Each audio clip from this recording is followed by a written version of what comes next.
It's a pretty boring story, but it was very exciting for me. I was working for an advertising agency, and I was 24 years old. And a friend of mine, Bob Arbogast, had a local show called Arbogast Margolis on Channel 11 in Los Angeles. And we used to use Bob to do commercials. And I had an idea. I wanted to go on his show and come on as the person who was responsible for putting the stars' names in the sidewalks of Hollywood. So I did. And what we had someone in the audience at the very end. They were asking me questions, and I did it very real. And at the very end, we had someone stand up and say, well, how exactly do you get a name in the sidewalk of Hollywood? I mean, could I? And I just laid the person away. I said, are you saying that could money make a difference? I said, my life is research. My life is the industry. My life is Hollywood. I don't give a damn about money. I said, and I'm very shocked that you would ask something like this, and I may not let this segment air. And Arbogast apologized and everything else, and then said, I'm very sorry, but how would I get my name in the sidewalk of Hollywood? I said, do you have $10? Now, Tom Smothers was watching the show at the time and believed it, thought that I was the guy that did that. And he called me up the next day, and I went over there, and I met everyone, and he offered me a job as a writer-performer on the show like that. Then I went back to my agency, and I didn't hear from him for 3.5 months. So I went from not wanting it to going crazy to being infuriated. So he calls at the end of 3.5 months and says, hi, Bob, it's Tom. We go to work on Monday. I said, let me say something first of all. I said, first of all, I've been at this agency 3.5 years. You promised me a job. I don't hear from you for 3.5 months. You're calling me Friday, telling me we go to work Monday. How would you feel if I went into you as someone who had worked 3.5 years and quit and gave you 3 days? He said, okay, well, maybe. How much time do you need? I said, do you have 10 minutes? It's the same joke. So, I mean, this is incredible. Are you going to use that whole story, that whole boring story? We're going to use everything. Because it bores me when I say it. No, that's a great story. I'm just telling the lens right there in case they try to use that, because that was real. But it was the truth. Truth isn't funny. Go ahead. We had pitching sessions, and then we would team up, and the teams would be assigned certain segments. You would be given an opening monologue by Tom and Dick, or to participate in the finale of the show, or to write one of the first spots I ever wrote. And keep in mind, I was a 25-year-old kid. Was Kate Smith? Excuse me, Kate Smith. Take that out, okay? Let's do that again. Yeah, one of the first spots I ever wrote, and keep in mind, I was a 25-year-old kid. Kate Smith was on the show. And Tom came into our office, Steve Martin and myself, and said, your assignment is to write a Tom and Kate comedy spot. And I just packed, because I mean, there was nothing.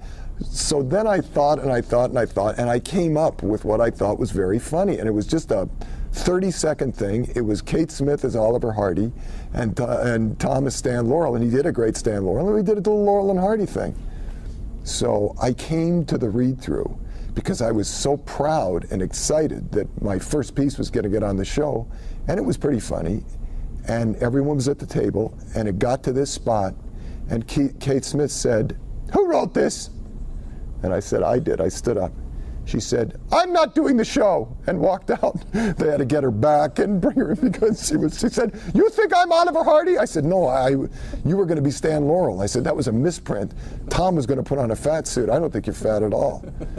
So I spent the whole week apologizing to Kate Smith and telling her how beautiful God Bless America was and everything she did.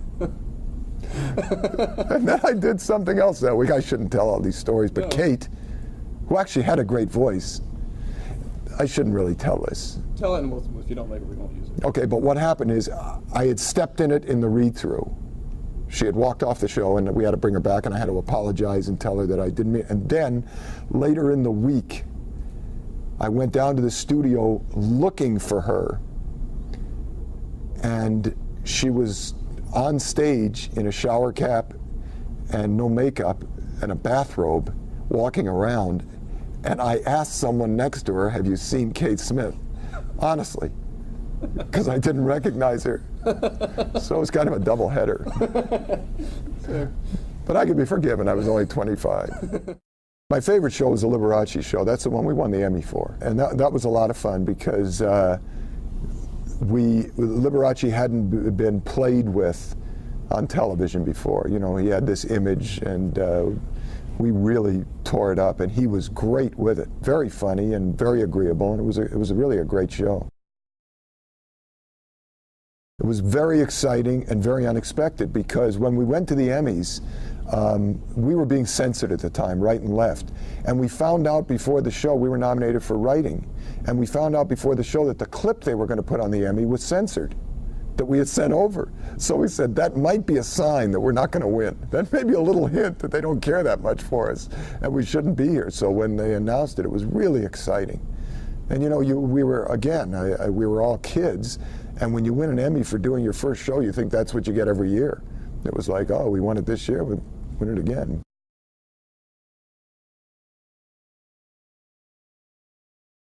But thank you very much. But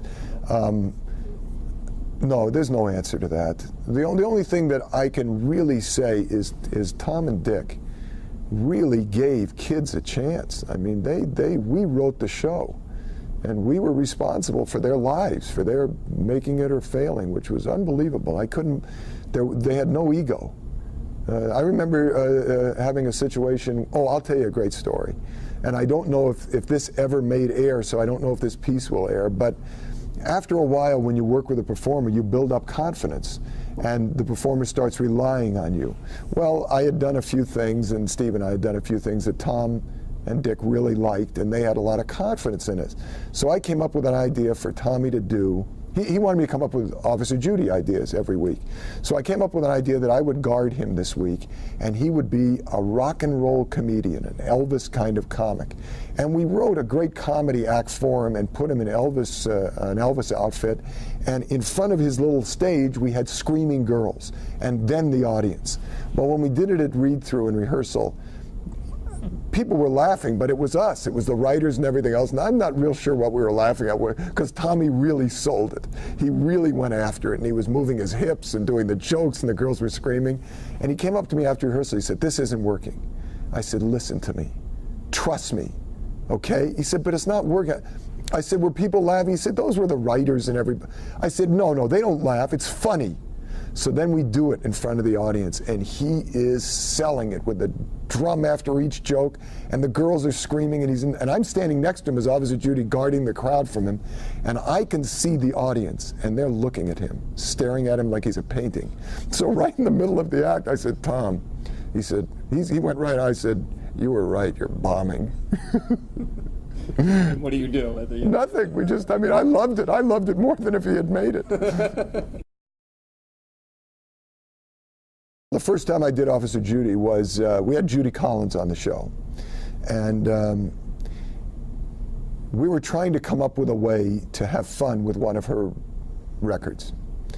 And she just, she sings beautifully, so it was kind of difficult. So we came up with an idea. I Think It's Gonna Rain Today was the song. Absolutely beautiful. And Judy Collins had been on once in the show, and in the second half of the show, Tom says, "Ladies and gentlemen, once again, here's Judy." And the music started in front of the audience.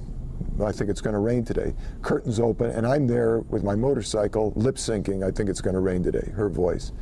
Finish, and we cut over to Tom and Dick, and Dick says, "What was that, Tommy?" He says, that was Officer Judy. That's how the name happened.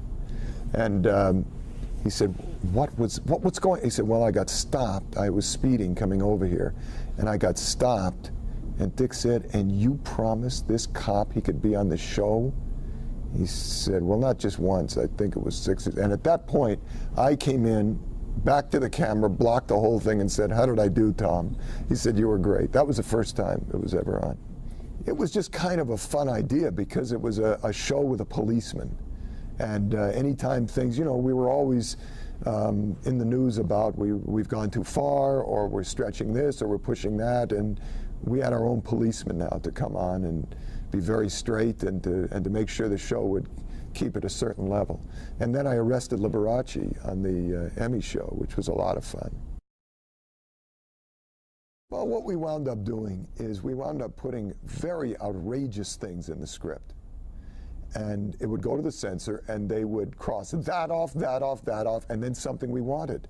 and then we would give them the outrageous, outrageous, outrageous, and then keep in what we wanted.